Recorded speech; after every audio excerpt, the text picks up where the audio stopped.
Welcome to Around the Horn in Wholesale Distribution with Kevin Brown and Tom Burton. Sponsored each week by LeadSmart Technologies, Tom, Kevin, and their guests review the news of the week and dive deep into the topics impacting manufacturers, wholesale distribution, independent sales agents, and the global wholesale supply chain. Whether it's M&A, SaaS and cloud computing, B2B e-commerce, or supply chain issues, we peel back the onion with our guests into the topics that impact your business the most. Good morning, Tom. Good morning. How are you? I'm glad we both got the memo to wear the light blue sweater. Good. All right. We're off to the right track. Yeah, that's it. Very good. Got a couple other colors coming your way before too long as well. So good stuff. How's your week been? Good to see you. Yeah, been good so far. Well, I'm excited for you. Your wife got into town before the storm last night after her extended business trip. So congratulations for a good weekend. Yep. And it's supposed to get pretty nasty today. So. Yeah. Well, you're up Santa Barbara way. I'm down here in South Orange County. See where maybe some of our guests are if they want to chime in where they're at and share what the weather is. I was talking 2 or 3 times this week to people in Minnesota and in New England, and either Minnesota was already getting hammered or others were bracing for the big storm that was coming. So a lot getting ready to pound the country this week. So we'll wish everybody the best. You've got you're 2 miles probably as the crow flies from the ocean at the office there, but looking at snow-capped peaks that are 10 miles away from you probably, right? Yeah, I can't see the mountains right now because it's raining, but I would assume that if and when it starts to clear up, there was definitely snow on there yesterday, and we'll see more snow today. So very good, really good pictures. All right, well let's jump into our broadcast today. So again, my name's Kevin Brown, and I'm here with Tom Burton. Tom and I are the co-founders of LeadSmart Technologies. We make a CRM channel collaboration and customer intelligence solution. And it's LeadSmart that sponsors this event that we do every week. But the reason we're here and we're live this morning on Friday morning on Facebook Live, LinkedIn Live, and YouTube Live. So you can watch a recording and or be with us, as many are today live. But within a couple hours today, this will also go onto all the usual podcast formats. So you can catch this by recording later on as well. So what we do each week is we send out a newsletter after we've kind of culled through the news of the week about technology and M&A and sales and marketing and all those topics and how they impact wholesale distribution. And we try to pull that together. That email goes out to 5, 6, 7, whatever it is, 1,000 people each week. If you're not getting it and you'd like to, pop us a note either here in the chat, or if you're listening on the podcast or to a recording, hello@leadsmarttech.com, and we'll get that right out to you right away. But what we do is take all that information, we kind of chat about it, we get some guests here and there. Today it's Tom and I, but let's get started, Tom. Let's talk about this week. Well, now, and before we do that, I want to say good morning we have a few people coming on with some weather stories here. So Ron, it's like I hate to even talk about stuff here in California compared to the crap in Chicago and other areas. So I'm not even going to try and compete with that. but Craig says it snowed in Sherman Oaks yesterday. It almost snowed in Santa Barbara here yesterday, Craig. Rumor had it at my house there was like slush. So it was at my office. But anyway, all cool stuff for here. And Will, good morning. And Brian up in the Bay Area. That's great. And we have a first timer, Mike. So good morning, Mike, welcome. Mike's in Minnesota. Chatted with him earlier this week, so we're happy to have Mike. So we're not going to be able to compete with Mike and his weather either. No, he's probably got it. In fact, RP's weather in Chicago is nothing to what the Twin Cities got hit with. So it's good to have you folks here today. One of the things we didn't mention is we get a lot of great comments from people that we have met in wholesale distribution, maybe worked with in the past or gotten to know. And the best way that we can get this out and share this with other people is if you do that for us. So if you're watching on LinkedIn, you can click the like and the share button. Same thing with YouTube Live or Facebook Live. If you're listening to the podcast, certainly subscribe so you get it each week and share it with your friends. So our audience keeps growing each week, and we're appreciative of that as well. So let's dive in and chat a little bit, Tom. All right, let's do it. Yeah. So, interesting, this whole concept here of dark warehouses and robots and so forth. So we don't want to spend all that much time on this today, but it is kind of an interesting article thinking about, we talk so much about technology and how things are changing so quickly in wholesale distribution that it is kind of interesting to look at what's going on in the world of automation.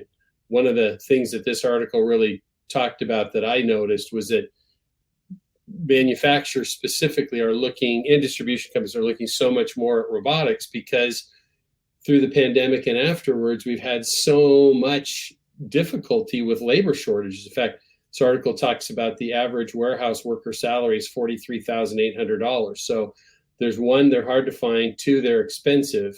So robotics into warehousing is growing pretty quickly. Yeah, and it's not an area I know a tremendous amount about, but I'm wondering, I find we talked last week about getting packages from Amazon. Yeah. And I don't know, and more recently, I've these big boxes show up at the house, like big, huge boxes from Amazon. I'm like, what the heck did we buy here? And I open it up, and there's like this little itty bitty thing in there, in this big, massive box. Yeah. And the only thing I can think of is that's all being done by their robots and all of that kind of stuff. And they can't necessarily, there's issues with. So I think there's probably, obviously inefficiencies and things like that have to continue to be worked out. Right. But it's not an area, like I said, I know a tremendous amount about, but I would assume it would continue to be more and more of an issue just or more adopted, but like you said, because it's so hard to find workers and things like that to do that. Yeah. So there's so much more of this happening. It's something that's been being looked at for many, many years, that companies are doing more and more of it. And I think what this article talks quite a bit about companies kind of easing in, because some of the technology is a little bit harder to adopt. One of the things they talk about is, pack and pick is very difficult to do in that setting. But it's much easier when you're doing full cases and so forth. And obviously specific size boxes, but technology is moving quickly. It's growing in that arena. We're going to see more and more of it on a consistent basis. So obviously something to watch out for, but as the economic issues impact things, right? And whether it's labor or it's pricing or whatever it is, we're going to see more and more of that. The reason I kind of triggered on this is wholesale distributors expanding into e-commerce that we talk quite a bit about each week are also needing to take a look at this because, as order frequency picks up and it's units versus cases being shipped, they've got to become more efficient at that because they're still going to be needing to take care of their brick and mortar customers as well. So, yeah, and I know in some of our distributors that are doing e-commerce, they've been trying to work with their customers to increase their average order value. So they're not just one-off ordering. But I don't know if that's going to change, right? The convenience of the one-off order and just in time and all of that, I don't think that's going away. So, you have to deal with that in some way, shape, or form. No, you're absolutely right. So we'll see what happens next with this, but it's something to watch. I think we'll kind of continue to look at some of these articles and see, and it just kind of leads to so much of what we're going to be talking about in general today, right? With supply chain, and we're going to talk a little bit about Web3 and the MetaVerse later on in our conversation today. And these things are all becoming kind of one, right? We used to look at technology way over on one side of the business, and we've got our warehousing, and our worlds are just merging, right? Everything is coming together, and that's one of the main reasons that we do this each week is we have a kind of a unique insight because we're spending all week, every week, talking to either our customers or folks that are members of trade associations and buying groups that we're partnered with, and we're learning and seeing what people are doing. So it gives us the opportunity to give some feedback on what's happening here. So good stuff. Okay. So let's jump ahead. Okay. Yep. So some good news on the supply chain front, right? We spent so much of last summer and fall and talking about all the challenges and the harbors and the railways and so forth. And, we had crazy pricing going on out there, but this article it's good information, talks about both retailers and manufacturers feeling better and expecting fewer disruptions and lower freight rates this year. The freight rate piece of this is what just astounded me, right? Because, we deliver our product over the internet as a SaaS software company, but, I've spent my whole career, with warehouses full of goods and my car loaded up with samples to be out seeing customers. And this is just astounding, right? It talks about what does this really mean is they called it the darker clouds from rising interest rates and pullback in consumer spending would have been a perfect storm if warehousing and logistics and supply chain issues would have continued. But they talked about what was going on in this article, and they were talking about shipping a container from Asia to the US West Coast that went up from $2,000 before the pandemic to over $20,000. I mean, think about that, right? You've got this 10x multiplier in just your freight costs. And then when there's all the other supply chain issues going on, pricing was going up. Man, real challenge. Now the other challenge that people are dealing with too, but I'm not hearing as much about this as I was a few months back, but was so many distributors in particular beefed up on inventories on anything they can get, right? Especially through the pandemic. And now people have they use the term bloated inventories. I was in a distributor's warehouse 2 weeks ago, and we were kind of walking by a bunch of N95 masks and some other COVID-related items. And there was probably 20 master packs, so maybe let's say 80 or so cases inside there. And they said that right now they just don't have homes for those because those were a product that they brought in that weren't anybody's favorite product to use. And so it really put them in a pickle. But we'll see this stuff ease up a little bit. Yeah, we've talked about this, I think, on a few episodes, is that, that it continues to get better. I think a lot of the adaptions that have been done, moving, having more manufacturing potentially done onshore, taking advantage maybe more of Mexico and Central America rather than shipping something from China. I mean, if you're paying that kind of freight, all your cost savings of doing something in China pretty much evaporates or certainly gets seriously reduced. So it gives you the freedom to start looking at some other options as it relates to the cost and everything that are there. Yeah, I think that's a really good point, and that's going to tie into other conversations that we've had recently, and I'm sure we're going to continue to have as we talk about onshoring or reshoring, right?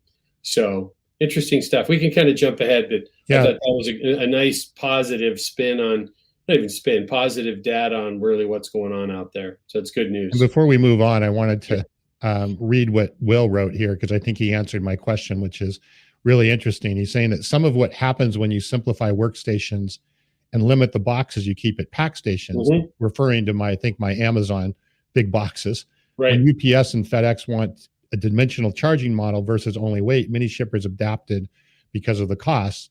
What can limit that is big companies have deep discounts, the added expensive and significant. So interesting. So they're not necessarily looking at things by weight. They're looking at based on the dimensions of the box. Much of that is, it seems to me inefficient and maybe even wasteful, right? Because that big box takes up space somewhere, and it's shipping and all of that kind of stuff. But it's an interesting situation there. Yeah, well, you got the environmental factor that goes with that, right? We're going to chat a little bit. There's a component in one of the other articles we talked about today regarding, ESG issues that are going on in organizations. And when you start to really look at that, man, what are we doing to the environment? I think about that all the time, right? When I go put the Amazon boxes, there's a significant Amazon habit in this household. And my wife's not the only one guilty of it. But, when I throw those boxes away consistently, I'm thinking about, man, I would love it if we could put those back on the patio or the porch and have Amazon, when they deliver next, pick up our old boxes to be reused. I know that's not efficient. I know that doesn't work well, but there's just something out there that says it just drives me crazy that we, what we're doing with all of this. So anyways, onwards from that. All right. So business activity rebounding to 8-month high in February. Yeah. Isn't that great? And I think there was a new report that came out this morning that inflation is a bit higher than expected. And you've certainly seen reports on the job market. It's really a very, very interesting situation. We've talked about this for the previous weeks, but economically, I've never seen anything like this in my lifetime, in business career. But it's amazing about how much it's like it seems like this is what it seems like, right? We started to see inflation drop a bit. We saw the stock market start to pick up again. And then everybody like, okay, we're back at it. We're just full speed ahead, even, from 55 to 65 miles an hour, which I know is pissing off the whole Fed process, because the Feds want this to slow down. And, then they're flexing their muscles and saying, well, we're going to keep raising interest rates then. And if you're going to keep growing and expanding, then we're going to show you by raising the interest rates higher and higher. It's just a very, very interesting situation. But yeah, it's seen, business activity rebound, and, the unemployment and all of these types of things is quite remarkable. Yeah, there's a quote in here that kind of ties into more of what we've been talking about. And it's the article, this is from the chief business economist at S&P Global Market Intelligence. And he says, despite headwinds from higher interest rates and the cost of living squeeze, the business mood has brightened amid signs that inflation has peaked and recession risks have faded. He said, at the same time, supply constraints have alleviated to the extent that delivery times for inputs into factories are improving at a rate not seen since 2009. So I think I don't know, I'm, last thing anybody would call me as an economist, but what I see out of this is, the economy is, the Fed is saying one thing, right? Wall Street is saying something, bouncing up and down in trying to anticipate that. But the business world says, forget it. We're just charging ahead, right? And they're taking advantage of everything that they possibly can, right, to drive business forward, and let the pundits and the Fed and all of those folks just do and say what they want, but they're going to drive business forward. Yeah, the question will become is, again, the war against the business growth and the Fed thing is there, where does that collide? And I'm sure that they believe that it would have collided a long time ago or prior to now. And we haven't seen the recession. We haven't seen the downturns. We haven't seen, despite interest rates being, creeping up on 5%. And sure. I mean, that, there is an impact on that, right? It's not like you can just totally ignore that. I think you're right. I mean, but this is really an interesting point, right? I'd love some people's take on this. I kind of look at this just like business in general, right? We have a way that we've always done things. And we talked about this a bunch last year, Tom, with some of our guests that we've had on as well. It's like, we're using, and this is when everybody was, third quarter huge panic about recession, maybe second quarter as well. Much lot different feeling than what we have today. But, we're using, and again, we're not, neither of us are economists. We're just business guys who've been around a long time.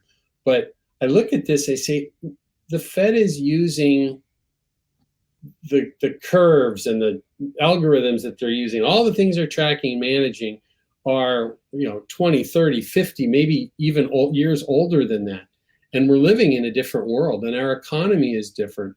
And at the end of the day, again, I'm no expert here, but what I view this as is business is saying, you guys stay mired in all that gobbledygook that was, talking head stuff, and we're going to wait and see what happens. But at the end of the day, people are buying stuff, specifically on the B2B side.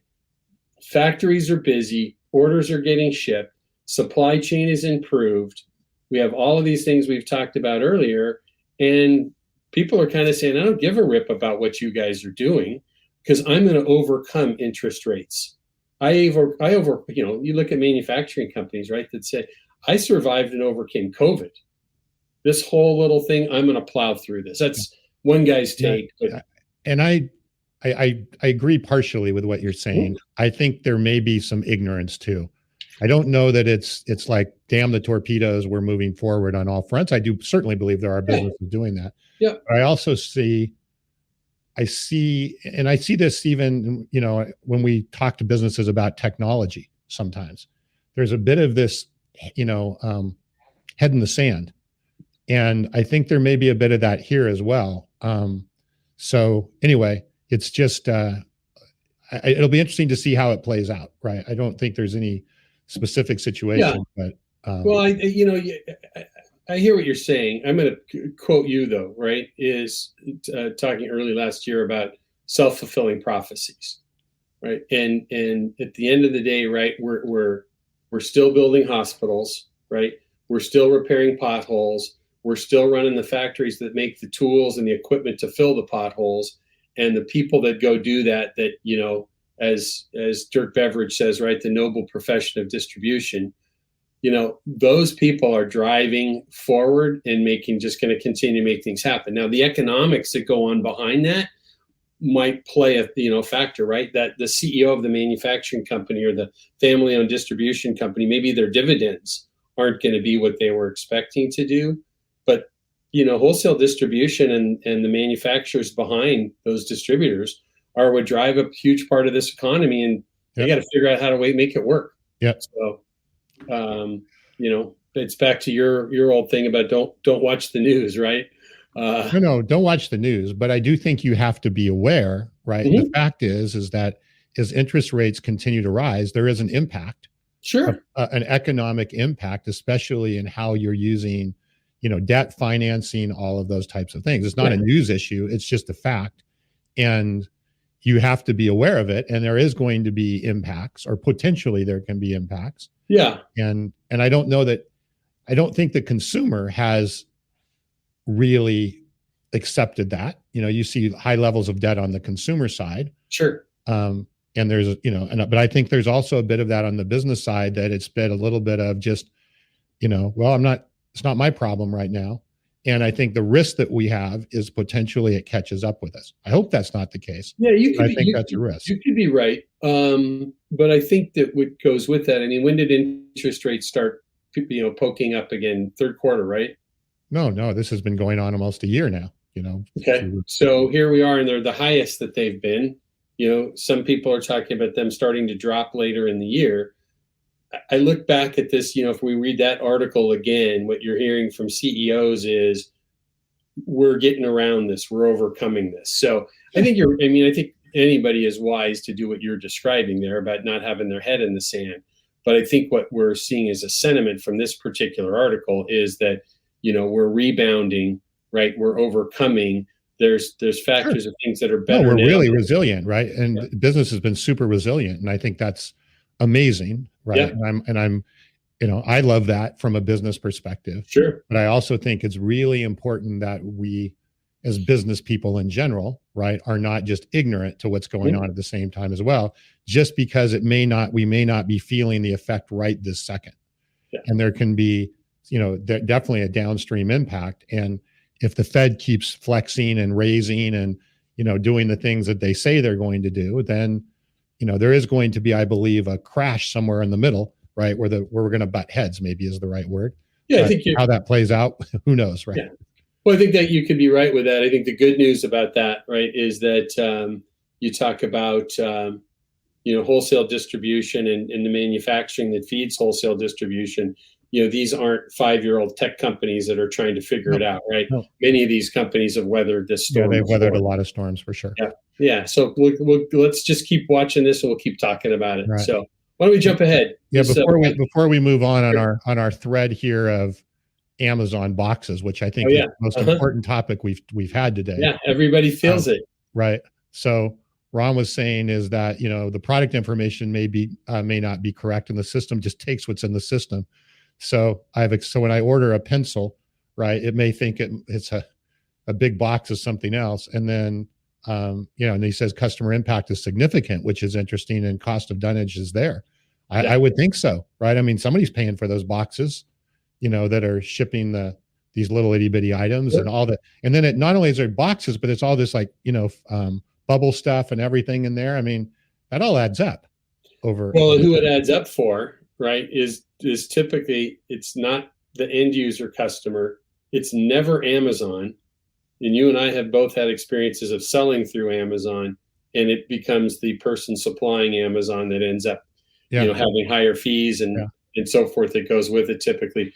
And, RP is definitely somebody to comment on this, because he retired last year from one of the largest B2B wholesale distributors out there. And so he's seen all aspects of that company in a long career. working for that big company in Lake Forest, Illinois. So I'm hoping Amazon's listening to our show today, and they're going, man, we got to do something about this. Pretty sure they've got something on that already. But you know what? What's interesting is, to RP's comment, right, is if the system doesn't even know or understand that and something becomes robotic, it's a challenge if you're doing robotic packaging. And that goes back to what we talk about, and we'll talk about more later today, is the whole idea of siloed data in organizations and the caliber of the data that you keep. So if you've got a bad content management system for your e-commerce system, bad data that's into your, and Will Quinn could probably talk about this from the good folks at Infor that, are a solid, their ERP provider. If you've got bad data in your system, to RP's point, right, you may end up getting the wrong box just because the system thought something was bigger and a machine grabbed it off the shelf and the machine didn't know that it was still small. Yep. So interesting stuff.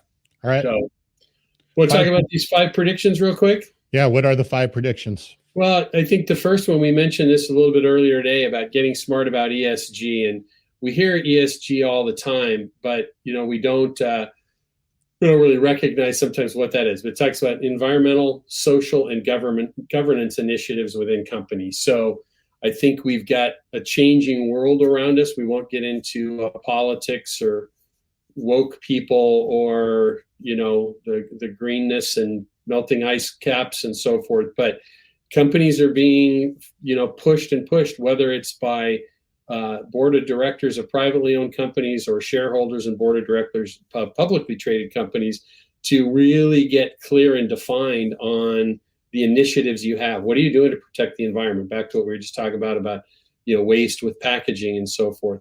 What are you doing about social issues and so forth? So I think we're going to see more and more of that. And it's not just boards of directors and shareholders, it's channel partners as well, right, that are expecting that. So, in the past, a good example back to, our friend RP here is that, the company that he retired from has expectations of their vendors about how they treat their workers and, how they're packaging things and so forth. And we're going to see more and more of that. So that was number 1. Number 2, digital twins playing a major part. Tom, we should spend some time down the road. We're going to talk a little bit more before we finish today about Web3 and the MetaVerse, and Web3 being something near and dear to your heart. There's a great article, I think it was from Deloitte, that we posted today on that. But talking about digital twins, I'd love to talk more about that down the road. But that mindset of, replicating what a wind farm is doing in technology and planning for downtime or whatever it might be, all the different ways that you can, they use this term digital twin, but what they're talking about in this is that preparing not only to be using those types of things in manufacturing, but it's what are you going to do with all the data that you get from that? And one of our favorite topics, right? Yeah. And the digital twin concept, especially like you were saying, wind things or stuff like that, Mm-hmm. You'll be able to predict maintenance needs. Sure. If you look at even, some of the stuff in the power, right, the electrical companies and all the stuff they've had problems with here in California, Mm-hmm. with their power lines and their systems and the fires that have been created and the lawsuits and all of that kind of stuff. Right. A lot of it was caused because stuff was, in need of repair. They didn't know it, or they didn't, one way or the, Sure. So no matter what that is, having that knowledge, proactive knowledge on some of these things, I think could be really, really interesting. But yes, the data then has to be, how do you use that data, and then how do you, turn that into business results? Yep, that's very good. I think, and we're going to continue to talk more and more about that. So the third one was weathering the macroeconomic turbulence ahead. It kind of talks about some of the stuff that we have been chatting about today. 4 was enhanced connectivity, means improved productivity. What are you doing with your tech stack? What are you doing with robotics? What are you doing with the software that your staff and team uses to manage your business? And what are you doing with data? And then, as we've spent so much time talking about in the last few weeks, about the continued increase in importance of AI across the business. So they made a comment in there about AI that says by 2025, which is just around the corner, 40% of manufacturers will use AI to bolster business decisions. So I think we're my gut says that. that's going to happen faster. Yeah. So in this article, are they suggesting that the 5 things that you went through are kind of predictions of what are going to be key issues for the rest of the year in 2023? So these are moving forward, right? Be thinking about these things are going to start to have more and more impact on you today and every day. Right. And you better be thinking about these things moving forward. And it really kind of reinforces a lot of the topics that we've covered and we chat about with the group that we get each week together here. Okay, good. So before we move on in our ongoing conversation, Will is saying true. He sounds like he's backing up what Ron was saying is that the data matter, right? The dimensional data matters, and you can only choose the box if it has the right data. Guess what? On the information. So I don't know. It seems like the stuff I buy, they must have completely bad data on all of it, because the packaging it's not just once. It just seems more regularly too. The packaging is way out of proportion to what's actually in there. So a lot of factors with that. So maybe we'll get some Amazon folks on one of these days. See if we can get some feedback. I know a couple people that have recently left there that were fairly senior. Maybe we can get one of them on and at least chat with us a little bit sometime. Very, very, very important topic here in industrial. Well, you know what? But it is. If you think back to, right, what do we see every day, right? We've got climate change issues. We've got this ESG thing about, corporate governance looking over on what are your environmental policies and statuses within your company.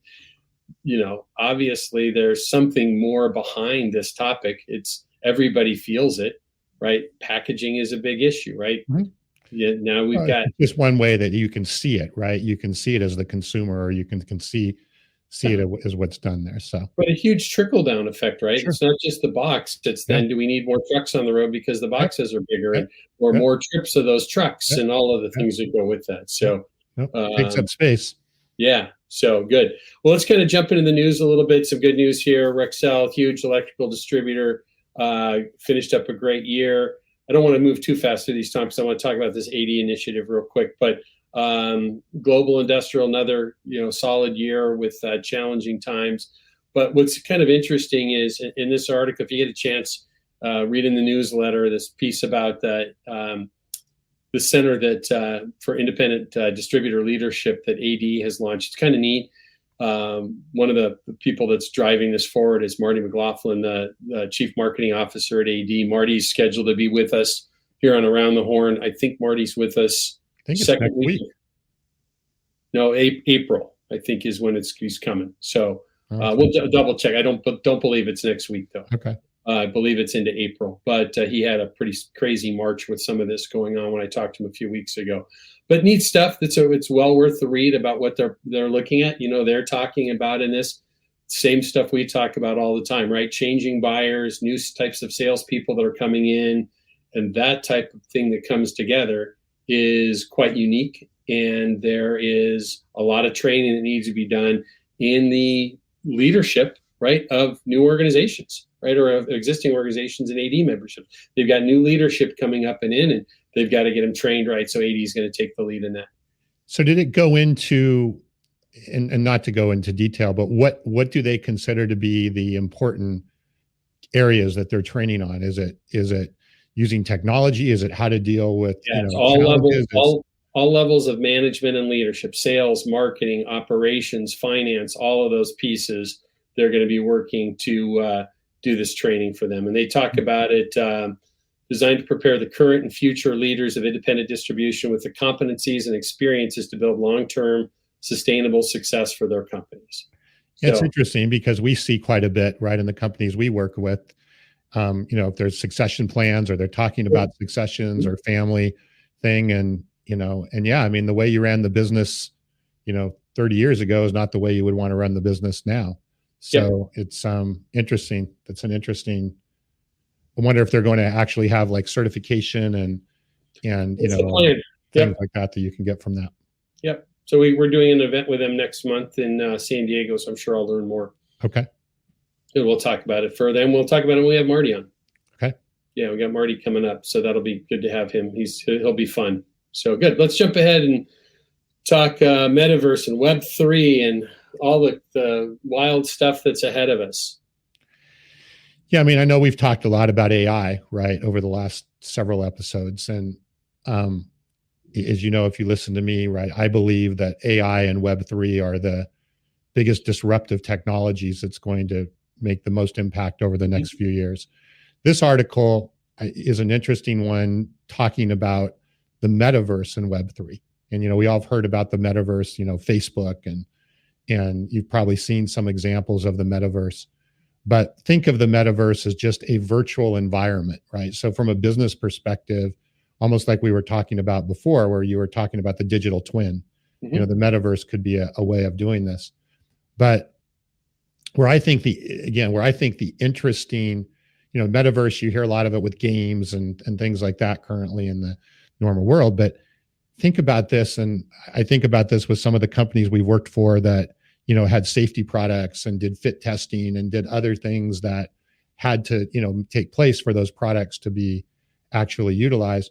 Think about if you can model that in the metaverse. And what's going to happen is that with AI, the characters, if you will, or the people, the digital, people in the metaverse are, and this is funny, you're seeing this in some games now, is you're actually going to be able to buy brains. You can take a brain and say, okay, I want to have a brain that has this knowledge and this capability. And you can start switching things back and forth and seeing how people potentially could react in the metaverse given a certain situation and all of that. So I think there's just, and then you go back to even sales and some of the stuff we were just talking about leadership and all of that, the amount of things that will be able to be emulated in the metaverse.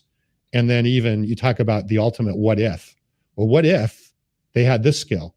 What if this person really understood how to do this? And you can model that in the metaverse, see what happens, and then you can justify building those skills in the real world with people on how they're coming together. So the use cases are just endless. And this was a good article, but certainly a lot of opportunity. Yeah. So, let's kind of, Tom, one of the reasons I wanted to talk about this today and share this particular article, you mention Web3 all the time. So I'm going to give a quick metaverse example and then how that could play out into manufacturing and wholesale distribution. But after I do that, why don't you let's talk about Web 1, Web 2, and then what's Web 3, right? Because we say those things pretty off the tongue, right? Just quickly roll out of your mouth. You're a technology guy, computer scientist by training. We've got people that join us each week, both on the podcast that subscribe there and on our live events. Sure. So I want to unpack those a little bit. So I wanted to, and feel free, I'm taking some of this from the article and some of the other things I've read and some of our conversations. But, as you think about the metaverse, I love how you tied that back a few minutes ago to what we talked about, the digital twin, right? So I'm going to think about this, and I'm going to ask people to bear with me for a moment, because I'm going from my personal life. I'm going to use me as an example. From my personal life, we're going to go right into how this matters to wholesale distribution. So I now can, in the metaverse, have a digital, I hate using the term avatar, but I can have a digital presence, right, that knows everything about me. It knows exactly the size shoe I wear and the brand of shoes maybe that I wear mostly, that can interrelate across all other brands that say I should be buying this shoe there. And not only that, but by use of not just the metaverse, but cryptocurrency and the blockchain, I can say I did these purchases based upon these factors about me at this place, and that persona can move all around the world to anywhere I want it, whether it's travel, dining, clothing, whatever it is. That's my personal persona that can move across the metaverse. Mm-hmm. But now we take this in, and this article made a great example of this. And it says, if a consumer buys an exclusive digital item from their avatar, their own persona, like a piece of virtual clothing, they can go to a second service that will recognize their ownership and render it moving forward in other places. They said for enterprise, and I'm going to take this the next step to wholesale distribution and manufacturing, a similar use case might involve being able to invite users across a partner ecosystem into a shared immersive collaboration. This might mean reviewing 3D assembly of a prototype vehicle or inspecting a digital twin of a factory for performance enhancements. This is going to be huge when we start thinking about, and we have quite regularly people from 3M that join us regularly on our show here, as we start talking about that collaboration. And it's powerful for the conversations you and I have because of what we do at LeadSmart. We're already working with manufacturers, independent sales agents, and distributors to collaborate across our platform. Now, what if we had this digital metaverse where we have factory workers and their personas involved, and we have the factory where the products are being made and engineers, and all of these people are working in this same metaverse to make something better. So I wanted to kind of bring that use case up for the metaverse. That's great use case, and very appropriate, right? That is a very, we all will have a month. Was that my compliment for the month? Yeah, I guess we're almost done with the month. So yeah, we give each other one a month. So I'll take it. No, I think that's good.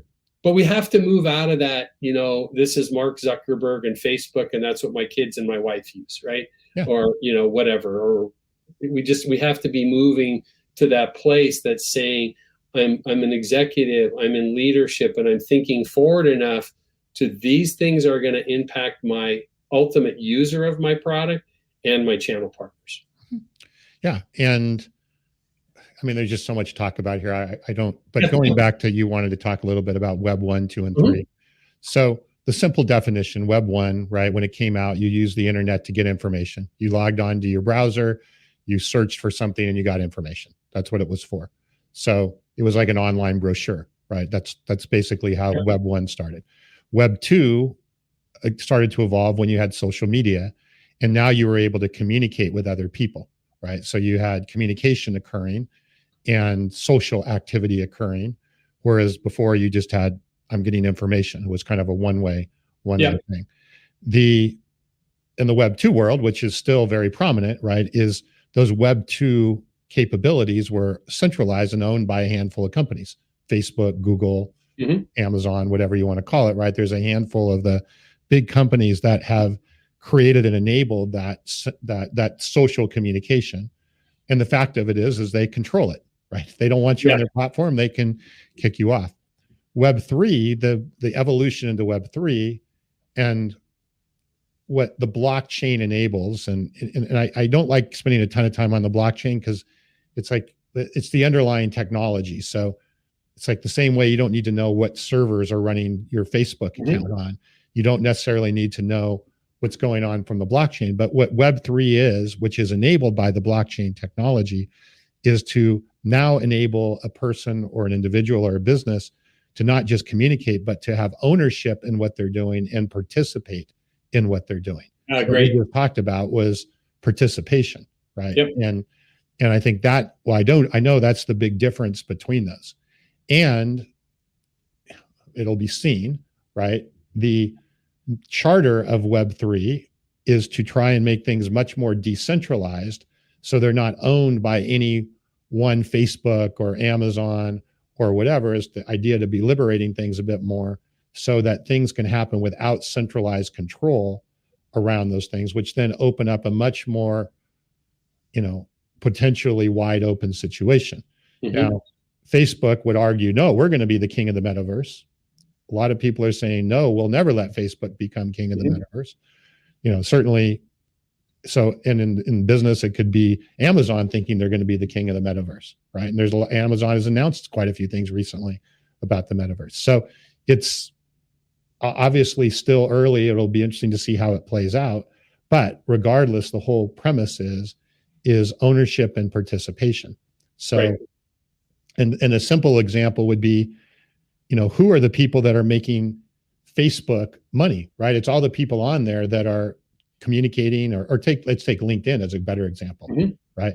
Who are the content contributors on LinkedIn? It's all of us. We put content on there. Does LinkedIn pay us for any of that?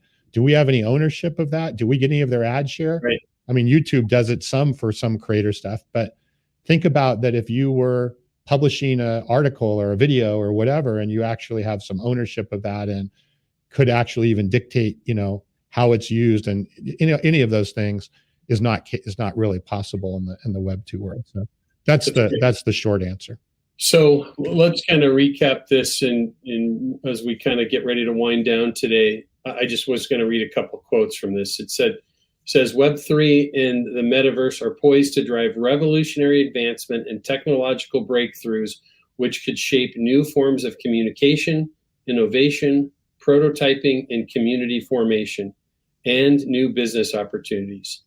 The MetaVerse and Web3 are powerful winds of change, and it closes with saying, if businesses wait too long, the landscape could shift underneath them.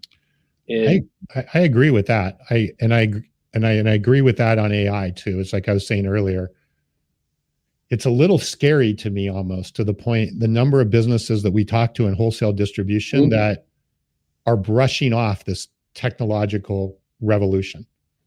Right. And to your point, right? Well, I've survived 50 years without it. Why do I need it now? Sure. And this is not a time, has nothing to do with LeadSmart or it's just, I don't like to see it, because you're going to see businesses that are going to put their head in the sand on this and find out that it's way too late. Yep. Because the competitive advantage for the business who does take advantage of this is going to be so massive and so widespread that it will easily be able to, trump some of the people that have maybe survived just fine over the last years, by just doing the same old. And this is not an area to be just putting your head in the same we were talking about earlier about the economy and all of that. It's just not a place to put your head in the sand. Doesn't mean you have to go hog wild. It means you better take some steps to understand it, look at it, build a plan in place, all of those types of things. Make decisions around knowledge. Don't make decisions around ignorance. And that's what scares me a little bit with some of the people we talk to. Well, I love it, the way you described it. I'm going to do one other quote out of this article. Right? This said, remarkably, one poll found that over half of people in 9 markets prefer to spend their time online rather than with other people in the real world. Okay. We can talk all we want and say, well, that's gamers, that's this, that's whatever, right? That's what comes to most of our minds, probably. That was a poll of broad people, not 23-year-olds in Seoul, Korea, or whatever it might be, right? This is what's real, and where we're at is, and we talk about this regularly here on Around the Horn, right? Is more than half of B2B buyers are millennials, right? Which would probably pretty easily translate into a similar number, if not more, of the incoming salespeople and employees that are going to be hired into wholesale distribution are millennials, maybe even younger, right? And they have an expectation of what goes on in their workforce, of where they're going to take a job. We had a very large wholesale distributor in the plumbing market in the Southeast tell us a few months ago that they've had a few recent job applicants ask them what the tech stack looks like in the company, right? And all that we're going to see is that's going to continue, but that's even going to shift to a place that says, what are we doing with the metaverse so that we can help our buyers? The buyers that are, again, I say this all the time, right? That use this little device to hail a ride to go out to meet their friends for drinks or order lunch to be delivered. I happen to have been on a construction site last weekend doing some volunteer work, and 2/3 of the people there half the people there had Grubhub bringing their lunch, right? It's astounding, but that's the change that we're going through. And I think what we're trying to promote in a mature industry of wholesale distribution, where people have done things the same way for a long time, that now is the time to at least be planning for these things, because these winds of change are here. Yeah, and understanding what's possible. Yeah. Right. And how to start moving in that direction rather than, again, just assuming it's. So I know we're running close to being out of time. Going down. This is just a good article about some concepts regarding good hiring, specifically in the sales side of things. They talk about, they have an equation in there that they talk about the person and the environment, and they've got a little equation that they talk about behavior, function, person, and environment. And I thought it was kind of a good read. One of the things that I'll tie into this, though, because it does tie into technology that we like to talk about, in having sales processes, playbooks, and technology that can replicate those, so we can see statuses and where customers are at in their life cycle and how to work with new customers. It says, the quote was, and it was from a book that they quoted in here, it says, pit a good performer against a bad system, and the system will win over almost every time. That's a great quote. Very true. Right? So you can take a high performer. Sure. I mean, think about that from an athletic standpoint, right? Sure. You take a great player and put him on an average team with average coaching, and he's going to play to that group, right? Yep, absolutely. So good article there. Upcoming events, we're looking forward to the AD event for their bearings and transmission division in San Diego. Love that it's in San Diego, 70 miles down the road. So next month, and then the big ISA event next in April, we're really looking forward to as well. Hey, Will Quinn, if you're still with us, if you're going to the ISA event or the AD event, let's get together and grab some coffee, right? Let's wrap up here with a couple things here. Yeah. A couple last words on our Amazon conversation. Oh no, okay. So Amazon, Will, to kind of put the icing on that, saying, the cost to try and size millions of different SKUs and keep up with the dimensions is more expensive than the shipping cost differential. He's probably absolutely right. The impact we were talking about earlier about the environment and all of that, right. There's a lot of cost for that. I also want to share Craig, because Craig, we know, shares our passion of technology. So he says we're miles away from considering MetaVerse in our tech stack, and we just need to get some more basics in that have been standard in other industries for years. Yeah, couldn't agree more, Craig. And that starts with looking at your data, right? And really looking at how you're using your data within the organization, because data ultimately will drive what you're doing with the MetaVerse. It's going to drive what you're doing with AI, and having systems that enable you to actually track that data. Craig, you and I have worked together on things like this in the past, right? Is how do you put things together where you can track where your marketing dollars are going and what's happening, and how things are, how your marketing actions are turning into simple things, but data that in and of itself can be really, really valuable down the road. So yeah, exactly right. Craig's a longtime user of our technology and supporter of that, which we appreciate. Is at a new job now, and he's lacking that technology that he's used to right now. So hopefully he can have some impact on that. He's doing a great job, and Craig's a super guy, so we're glad he's with us today. Kind of winding down here. This Will Quinn is great. We'll miss you in Orlando next week, but I'd love to talk with you about that NAED, the National Association of Electrical Distributors event in Phoenix. So let's plan on, if you're there, let's get together and break some bread or coffee or beer or something. So we'll wish, Tom, anything else before we jump? No, stay dry. If you're in California, stay safe. Hunker down. Last little thing here, Mike Franz just jumped in there. Mike's doing some really cool stuff with data for distributors. We'll maybe get him engaged more in the next few weeks to share more about how he's using that and helping manufacturers. Data is the new currency, right? It is the currency. We talked about this last week. So good. We'll stay dry. Feel for us, those of you in those snowy climates that know how to manage in bad weather and know how to drive in bad weather. We don't. So I'm going to be as hunkered down as I can over the next couple of days of this storm. All right. Thanks, everybody. Have a good weekend. All the best, everyone.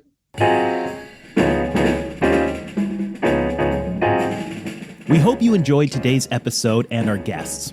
Each week, we try our best to dig into the topics that are impacting your business. So please reach out to us and let us know how you think we can make the show better, or topics you'd like for us to tackle or talk about more often, and even guests you'd like to see join us. We're looking forward to bringing you next week's session, and hope that until then, you stay safe, stay focused, and do great things.